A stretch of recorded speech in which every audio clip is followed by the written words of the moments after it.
Yo, sup guys and girls, it's Boštjan from BossLifeHacks.com. Today I have a super cool guest, my man Kevin. We met together in Austria for the first time when we hung out with Max, but Kevin has been all around the world.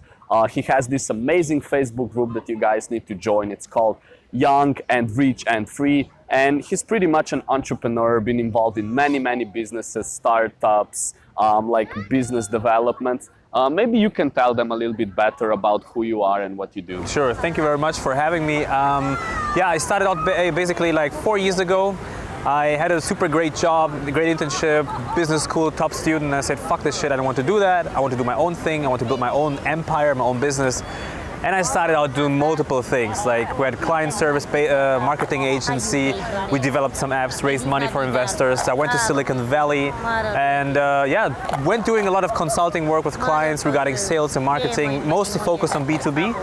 And right now I am having a consulting program that helps young hustlers building their own online business and becoming young and rich and free.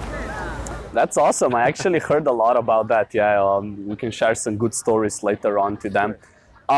But maybe also there is the GG podcast thing that you're running as well, right? Exactly. So me and RSD Max, we are having together a GG Business Experience podcast. It's our podcast that we talk about basically about business, about life, about politics and economics as well, and everything that affects your personal approach in becoming a free and successful businessman. Awesome. Really glad to have you here. So it's gonna be a dope discussion. So listen carefully. Let's do it. So the first thing, maybe a lot of people struggle, like everybody wants to do this, right? They wanna travel, become rich, get the girls, etc. Like how does one person actually start, with this whole online thing? Or what is the thing that you do or that you're trying to teach people now? Like, how do I actually make money online? What happens? Look, the biggest mistake that I see guys doing over and over again is they start a business based on false assumptions. The number one false assumption that I see is that people don't understand that it's easier to get 10 clients who pay you $1,000 per month than to get the same amount of money from 1,000 clients paying you $10 a month. It's much easier to get a few businesses to trust you running a certain part of their operations or adding some value to their business rather than getting from consumers a little bit money. And that's the very first thing. You can really easily get 10 businesses to hire you. The second thing is that I see people doing over and over wrong is that they start too broad. And they want to be like the everything store, like the kind of Amazon thing, and they want to be everything for everyone. They end up being a buddy for hire, someone like just a consultant that does everything. Oh yeah, I do Facebook ads, and I do copywriting, and I do also your dishes if you want, start doing everything. And not only everything in services, but also everything based on industry. So that's let's say you offering, for example, PPC.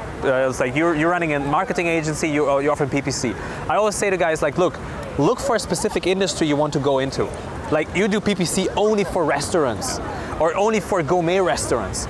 And not like I do PPC for retail stores, for online stores, for restaurants, then for discos, and focus on one thing and try to get a few high-ticket clients. It's the quickest way to go to success.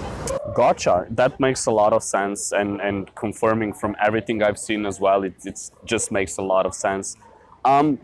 I heard about, and you told me a little bit about the thing that you're doing right now. You're teaching people how to create Facebook chatbots. Is that correct? Exactly. So, tell us. Again, the same thing. So it's you can try to build an online store, which I know a lot of people are really successful with it.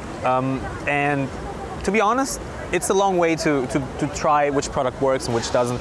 But Facebook Messenger chatbots are right now a super hot thing, and companies are not really aware of this. And I mean, by companies, I mean your competitors, your potential competitors, being marketing agencies, being other programmers.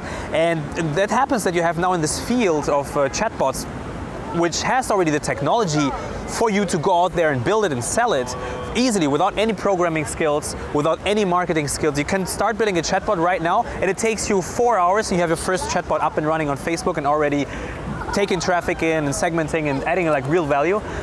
But people don't get it that most people who are right now selling chatbots are programmers. And programmers don't know how to sell. Programmers like literally go to a hotel and they start telling about like, I see you're not using chatbots for your hotel. Like a hotel doesn't give a shit about chatbots, you know? Probably you will very, very rarely find a hotel that actually has a chatbot, but they also don't get the value of a chatbot. So that's what I teach the guys in my consulting program, is like how you can find out a niche that actually needs a chatbot, and then how you can position yourself with the value adds. And then later on, at the end of the second or the very end of the first call, you actually mention that it's a chatbot. You know, we pitch, for example, chatbots always as an employee, as an employee that works automated 24/7 without asking for sick leave and pay raise and all that stuff. You know, and then people are like, "What kind of employee is that?" And it's like, "Well, it's a chatbot." Okay. You know, so that's what we're teaching people in our consulting course, is actually how to find a niche, and then developing a chatbot specifically for that niche. And here comes the great thing. Once you build one chatbot for one niche, you can just multiply it. You build one chatbot for one restaurant. This restaurant is happy, and you have all the features down, you have the pitch down, you have the presentation down, you know the exact wording, the approach, where you get the leads from, and now you just can replicate that bot over and over and over and over again. Let's dumb it down even more. So like for a regular person watching, you know, I didn't have a lot of ideas about chatbots before. How do you actually, like, what do chatbots do? What's up?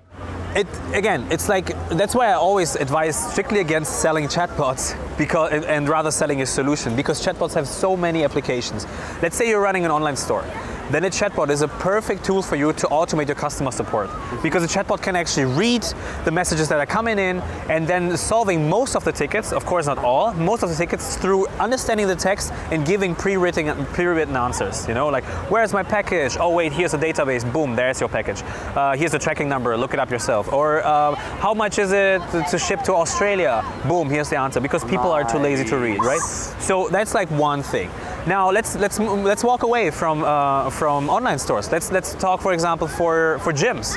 Now I can track my workout in the gym. I can track it, and then the chatbot knows what my previous workouts were like, and now it knows my progress, and now it can recommend me to add more weight. You know, so boom, I have here a value add, completely different use case. I can go to a restaurant, I can say, look, you can make a chatbot, run Facebook ads with that chatbot, generate leads, and then give those people who click on that Facebook ad a specific coupon.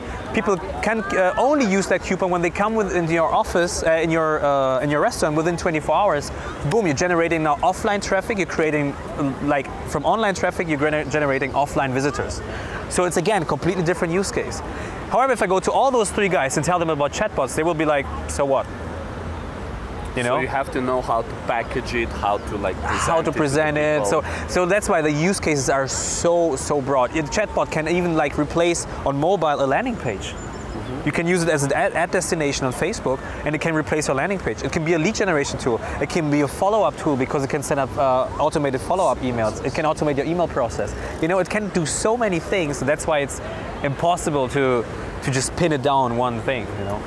Okay, so let's talk about like how, you know, like this is kind of a new and emerging thing, right? Absolutely. Or maybe, absolutely, yeah. So let's talk about, like, does it make sense to go into the chatbots now? Can you sell them very quickly? How hard it is to learn this? Like, somebody who, like, you know, like very dumbed down, you know, they want to make money online, they want this travel lifestyle, freedom, like does it make sense for them to do chatbots? Look,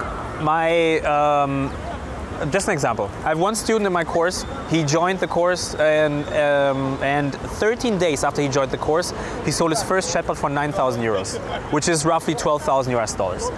And now he's learning to build the bot, actually, because he pre-sold the bot that he's going to build.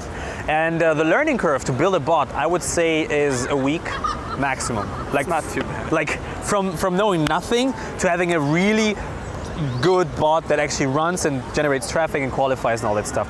Without prior programming skills, without prior marketing skills, like a week. Literally. Because the software is out there, you just have to put it together and know how to use it. So, and regarding this, if it makes sense to go right now into that field, I say yes, because it's not that kind of a new, that it's too new, meaning the technology is too early, too young, you have too many bugs in it and all that stuff. That's why you shouldn't be like the very first one going into a field. But it's still new enough that it's still a blue ocean. Mm-hmm. There are very, very, very few bot builders out there. And I can frankly say, of all those bot builders out there, none of them knows how to sell. Okay, so very good chance to go into the bot market. Absolutely, absolutely. And one more thing I might add here is, everyone has a different set of strengths and weaknesses, right? Some people are more analytical and like more to be like optimizing and being on the screen. Other people are more like, for example, like me, that like to be more like, freestyling shit and, talking. And the great thing is that chatbots actually offer for both of those people opportunities. The guy who's like more the freestyling guy, more the social outgoing guy, he can focus more on client service. The guy who's more the analytical person, he can really try to get one or two big clients and optimizing the shit out of this chatbot. So it's like, it's still like for also personality type, you have a lot of opportunities here. Yeah, dude, sounds fucking epic. I might even start thinking about. No, seriously, the number one skill for a chatbot that you need is copywriting. That's the number one skill. It's not programming. It's copywriting. Cool. So that's awesome. We go into the chatbots, learn a skill, do a service, make money online. And it's also about being able to have a nice lifestyle, because this chatbots, like, you can do literally from everywhere, right? Absolutely. Now we're in Barcelona. We met here. You've been all around the world. Going now to Brazil for the winter. Yeah, there you go. Hit him up if you're in Brazil. So maybe tell us a little bit how this like sort of work online entrepreneur lifestyle kind of goes with the travels or the parties, or maybe like how can you incorporate work and having a real fucking business and like traveling, how does it work for you? So what I've seen, what doesn't work is traveling a lot. Mm-hmm. So traveling to every city, every week a different city, that doesn't work. I for myself, I found out there are two things that are very, very crucial. It's a crib where you actually have stable Wi-Fi, and actually having a very, very narrowed down travel luggage, if you will. Okay. Like literally, I just have a big backpack. Everything I own is inside that backpack. And that means that for packing and unpacking, I need 2 hours, each. Like for packing my stuff and unpacking, I need 2 hours. Then if I have now an apartment which has stable Wi-Fi, that means that I need only a day that I lose through traveling. But then you end up losing a little bit more, of course, because you want to see the city and all that stuff. But so that's why I say, like, keep it simple. Don't have too much stuff with you. Most of the shit you don't need. It's really I just realized that most of the shit you have, you don't actually need. And then of course try to keep the traveling as like the periods you travel a little bit longer. Like stay in a city for a month. I think that's like a good schedule to stay in a month, because you have enough time to get the city. You don't have the pressure. You don't arrive in Barcelona and you're like, okay, I have to see the city and then I cannot work. No, you arrive, you put in 1 week, pure hustle in it, you just work your ass off, and then you're like, okay, now let me take a day off during the week when all the tourists are not in the city, and I can actually enjoy the city, look at it a little bit without having the stress because I'm going to leave in 2 days again. Agreed. Let's say a few words about the hustle and discipline, and then we can go to the Facebook group, and then we'll give them some extra tips as well. Sure. Maybe, what's the process for you? Like, because, you have to know, a lot of people watching these videos, they think, oh yeah, so you talk about this stuff and like what, do you work 1 hour a day and you make all this money and then you travel and it's cool? Like what's the actual process? Like you wake up and like what happens? Like how much work does actually go into this, right? Look, it depends very much on which phase you are. For example, I'm right now hiring because I want to increase my team and I want to give up as many tasks as possible that are not that adding that much value to my business or that are simply not my strength. So I hope my workload is going to decrease over time. Right now I'm working a lot. I would say I wake up at 8, 9. I start working at 10:30 usually. And then I really work until late in the evening. Like late in the evening, 9 p.m., 10 p.m. And of course I take my breaks once in a while in between. But most of the times that I really work like 6 days a week. And but it's because it's this phase right now, like things are going well, like you keep stacking the projects, you keep going on, you keep taking on as much as you can, as many clients, students. I have a lot of regular group calls with my students, one-on-one sessions with my students, with clients. So I want to keep stacking all this stuff, that's why I'm putting on a lot of work right now. But yeah, I'm also working at the same, like I'm putting now, let's say, a quarter of my time aside to work on my business rather than in my business, meaning like recruiting, setting up processes, double checking my employees, and increasing my team. But yeah, I would say right now I'm working a lot. Yeah, I mean, agreed. As you said, I'm delving deep into copywriting now as well, and it's like 2-3 hours is nothing. Like, no. Like it's like you need 1 hour to get into it. Yeah, like 2-3. Like if you think about, it's just travel and a little bit of computer and then the beach and girls. Like like it's still work. But the more you progress, the better it gets. Now let's. And it's actually just 1 second. Sorry to interrupt you. And it's actually, to be honest, I can't wait. I have to force myself. I really had to set a day aside to watch Barcelona, to look at Barcelona. I had to force myself to do that because I get caught up in my work and I get caught up in my projects and seeing how my students progress, seeing how my clients progress, and I get caught up in it. And it's just like I can't wait to work. That's the point. Like. It's true, man. Like yesterday we went out to this kick-ass like all-you-can-eat restaurant, right? We come back at like midnight, like super full, right? And I'm like, I could chill, but then again, and then like just work till 3 a.m. because it was so cool. Yeah. So it's insane. Like you're free, you work on your own shit anyway. So yeah. Cool. Now let's talk to them about the benefits of, Kevin has a really cool Facebook group called Rich and Young and Free. Young and Rich and Free.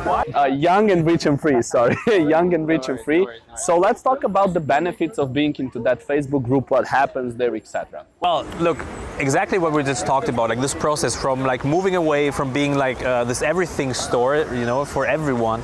We want to help guys to really find a niche, to like really pin down their value add. And then once you have that, you can go out and search leads and all that stuff we discuss in the group, like this whole process. And we have guys coming in and they literally post like, okay, I just found this group, I want to make money online, how do I do it? Like it starts like from those questions and went down to, okay, look, here I have a client, I have an offer for him, he's still not willing to buy, what is missing, what's the missing piece in my offer that he actually buys in? So like really like from like a meta level discussion, where should you go, to like down tactics, do this, say that, So that's what we discussed in the group. We happen, and that's the one thing that I want you guys to understand, we happen to sell Facebook Messenger chatbots because it's right now an easy to sell service. We happen to do that, Our main principle, our main mission in the group is, as the name says, to help guys in their 20s to actually build a business so they can do whatever they want, make tons of money by doing it. And we just happen to sell at the moment Facebook Messenger chatbots because it's a good thing to do. Because it's right now the best thing to do. It's not the good. It's like because it's right now the best thing to do. Awesome. So thank you. This is so much cool information. I'm gonna go check out that group as well. We're gonna put links down below so you can enter that group. If you're thinking about online business, like you heard it, right? Facebook bots are really hot right now. If you put in the work, like you can make solid income. Join the group, get a sense of how it is, learn about that. We'll put the links down below, follow around Kevin, and then let us know any questions that you have. We'll answer everything in the comments. And have a good day and peace out.